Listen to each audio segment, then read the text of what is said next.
Sen ağarsan. Ay, Ağarsan. yandırıram. Yandırıram. Abi bu nedir? Yandır. Benzindir bu. Yok, Şeydir. temiz spit. Rastıvaltenle karıştırmışam. Beşinde yandıracağım.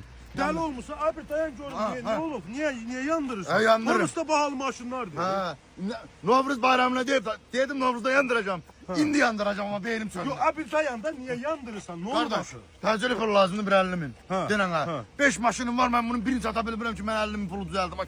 İndi maşını satamırsan diye yandırırsan. Ha. Deli sen ne sen istiyorsan bir tanesini apar bir dakika avto kredite sal kredite. Ha. Pul götür kırda ödede. Bu 50 mindi borcun da hara varsa apar ver. 5'in birden sala bilirəm.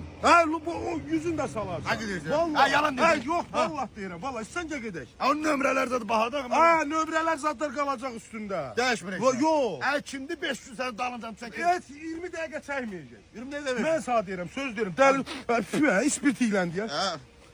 Yanar. Daha Koydum. görüm onda. Ondan Gel bir şey gel gerek, gel. yandırım görüm. Geleme deli sen. Hayır.